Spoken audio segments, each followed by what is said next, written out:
नमस्कार साथियों, आप सभी का स्वागत अभिनंदन है। देखिए, मैं पुनः उपस्थित हूँ एक बहुत ही शानदार टॉपिक के साथ, और आज का अपना टॉपिक रहने वाला है राजस्थान की प्रथाएं, संस्कार और रीति रिवाज। देखिए, आज का अपना टॉपिक रहने वाला है राजस्थान की प्रमुख प्रथाएं हैं, संस्कार हैं, रीति रिवाज। यानी हमारे राजस्थान के अंदर जो है वो ऐसे ही हम राजस्थान को रंगीला राजस्थान नहीं कहते हैं, क्योंकि हमारी जो संस्कृति है, हमारी जो कलाएँ हैं, हमारे यहाँ के जो संस्कार हैं, हमारे यहाँ की जो रीति रिवाज हैं, यहाँ का वेशभूष है, वो वेशभूषा वगैरह कुछ विचित्र हैं। इसलिए राजस्थान जो है भारत के हर राज्य में से अपनी एक अलग पहचान रखता है। तो सबसे पहले हम बात करेंगे इसमें सती प्रथा।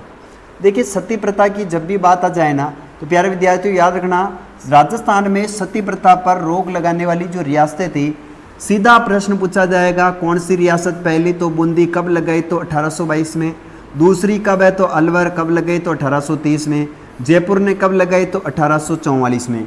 ये तीन बड़े ही इम्पोर्टेंट प्रश्न मेरे प्यारे विद्यार्थियों आपको पूछे जाएंगे, और यहाँ से प्रत्येक विद्यार्थी जो है वो पढ़ता है, वो राइट आंसर करके आता है, और आपने नहीं पढ़ा होगा तो आप उसको गलत करके आओगे। सर, सती प्रथा क्या होती? याद रखना, पति के साथ में पत्नी जो होती है वो क्या करती हैं? पति के साथ चिता पर क्या होती हैं? साथ चिता पर जलती हैं। चिता पर क्या करती हैं? जलती। उसे हम सती कहते हैं। जबरन भी किया जाता है और अपनी इच्छा से भी होती हैं। वैसे राजस्थान में जो अंतिम सती हुई थी वो थी रूप कंवर। ये सीकर के देवराला गांव की रहने वाली थी। 4 सितंबर 1987 को ये सती हुई थी। ये अंतिम सती थी। याद रखना, राजस्थान में अगर कोई अंतिम सती हुई थी तो वो कौन थी? रूप कंवर थी। नेक्स्ट आगे की प्रथा के बारे में बात करते हैं। तो प्यारे विद्यार्थियों याद रखना, भारत में सती प्रथा पर रोक लगाई लॉर्ड विलियम बेंटिंग ने। कब लगाई? 1829 में। राजा राम मोहन राय के अथक प्रयासों से क्या हुई थी? इन पर रोक लगाई गई। सर, ये राजा राम मोहन राय का स्मारक कहाँ बना हुआ है? तो याद रखना, इनका जो स्मारक है ना, वह स्मारक बना हुआ है ब्रिस्टल में। स्मारक कहाँ है? तो याद रखना ब्रिस्टल। ब्रिस्टल, और ब्रिस्टल कहाँ है? तो याद रखना ये इंग्लैंड में है। और यहीं पर हेरी केली की कुछ जो है पंक्तियाँ लिखी हुई हैं। हेरी केली नाटक की कुछ पंक्तियाँ लिखी हुई हैं, याद रखना है। आगे है कन्यावध। कन्यावध का मतलब होता है कि कन्या को कोख में ही मार देना।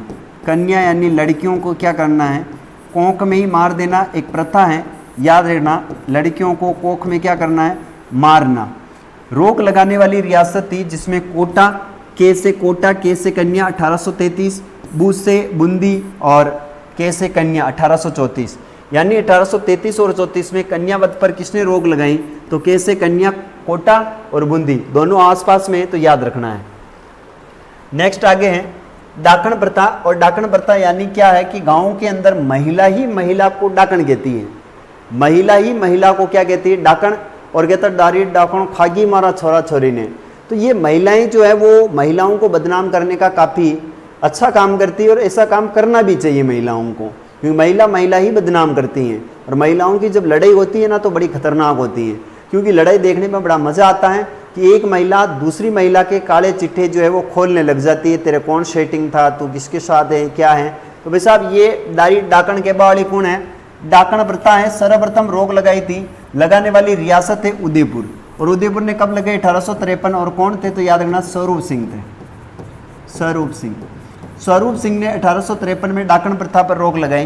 त्याग प्रथा यानी रोक लगाने वाली रियासत। त्याग का मतलब होता है कि कोई व्यक्ति ऐसा है जिसने अपने जीवन के जो महत्वपूर्ण समय होता है जो त्याग देता है, जैसे घर परिवार वगैरह जो भी है। इस त्याग प्रथा को भी रोक लगाने वाली रियासत थी जोधपुर। कब लगाई? तो 1841 में। मानव व्यापार पर रोक लगाने वाली रियासत जयपुर। कब लगाई? 1847 में। और इसमें शासक थे स्वाई राम सिंह सेकंड ने, याद रखना, 1847 में मानव व्यापार पर रोक लगाई। दास प्रथा पर रोक लगाने वाली रियासत है कोटा, और लगाई थी 1832 में। समाधि प्रथा पर रोक लगाने वाली रियासत है जयपुर 1844 में। और इस समय भी थे राम सिंह सेकंड शासक थे। याद रखना, राम सिंह सेकंड ने रोक लगाई। बाल विवाह की बात करते हैं। रोक लगाने वाली रियासत जोधपुर 1885 में। सर प्रताप सिंह के समय शारदा एक्ट आया था। हरविलास शारदा एक्ट के नाम से भी जानते अपन, याद रखना है। फिर है विधवा विवाह, स्वाई जयसिंह के प्रयासों से विधवा विवाह को प्रोत्साहन मिला है जयपुर में। सागड़ी या बंधुआ मजदूरी, जैसे गरीब जो लोग होते हैं उनको साहूकारों के द्वारा जो है कुछ पैसे देकर खरीद लिया जाता है और उनको अपने घर पर काम किया जाता है। किसी गरीब व्यक्ति के द्वारा किसी महाजन साहूकार से पैसे लेना एवं उसकी ब्याज की राशि के बदले उस व्यक्ति को घरेलू नौकर बनाना सागड़ी प्रथा है। बेगार प्रथा, काम के बदले मेहताना नहीं देना, ये बेगार प्रथा है। मोताना, जनजातियों में किसी महिला पुरुष की अप्राकृतिक मृत्यु होने पर आरोपी व्यक्ति से पैसे लेना। कोथला क्या है? बेटी का पिता अपने रिश्तेदारों के सामने बेटी व जवाई को कपड़े व आभूषण झोली में देता है, वो कोथला प्रथा है। फिर चारी प्रथा क्या है? खेराड़ी क्षेत्र में होती, लड़की के परिवारजन लड़के के परिवार वालों से दहेज की मांग करते हैं, वो चारी प्रथा है, याद रखना है। एक प्रथा काफी रस्म है, वैसे प्रथा तो क्या है कि कुकड़ी जो कि सांसी जनजाति की है। वैसे 16 संस्कार की बात की जाए तो पहला संस्कार आता है, हिंदुओं में प्रथम संस्कार होता है गर्भाधान। गर्भाधान का मतलब होता है कि जब एक स्त्री और पुरुष निषेचन के तौर पर पहली बार जो है वो अपने सम्मुख आते हैं और वो निषेचन वाली प्रक्रिया होती हैं और उसके बाद जो है उसका गर्भ ठहरता है, उसे हम गर्भ धारण प्रथा के नाम से जानते हैं, संस्कार है। बच्चे के गर्भ में आने के बाद ये जो है वो संस्कार किया जाता है। पुष्पन संस्कार दूसरा है, गर्भ धारण के तीसरे व चौथे माह में पुत्र प्राप्ति की कामना के लिए पुष्पन संस्कार है। सीमांतोनयन 6 से 7वें महीने में अमंगलकारी शक्तियों से बचने के लिए है। जातकर्म है, बच्चे के जन्म पर दुट्टी बिलाना, गुट्टी बिलाना कहते हैं, जातकर्म है। नामकरण जो है वो बच्चे के 10वें व 11वें दिन किया जाता है। निष्कर्मण 2 व 3 महीने के बाद पहली बार बाहर निकालना निष्कर्मण आपका संस्कार है। अन्न प्रसारण यानी 6 माह के बच्चे को प्रथम बार अन्न खिलाना है। चुंडाकर्म, जड़ूला या लटूरी, ये 2 या 3 वर्ष में पहली बार मुंडन करना होता है। कर्ण भेदन यानी 5 से 6 वर्ष के बाद कानों को भेदना है। विद्यारंभ, 5 से 6 वर्ष का बच्चा पहली बार विद्यालय में प्रवेश करता है। उपनयन संस्कार, जनेऊ या यज्ञोपवित्र, ये उपनयन है। वेदारंभ, वेदों का आरंभ करना है। फिर है आपका केशांत संस्कार, दाढ़ी व मूछ का पहली बार बनाना है। समावर्तन यानी शिक्षा के प्राप्त करने के बाद वापस घर लौटना है। विवाह, ये आपका 15वां और अंतिम संस्कार है जिसे हम कहते हैं पंच तत्व में विलीन हो जाना। ये आपके कुछ जो है वो संस्कार थे और कुछ रीति रिवाज और प्रथाएं थी।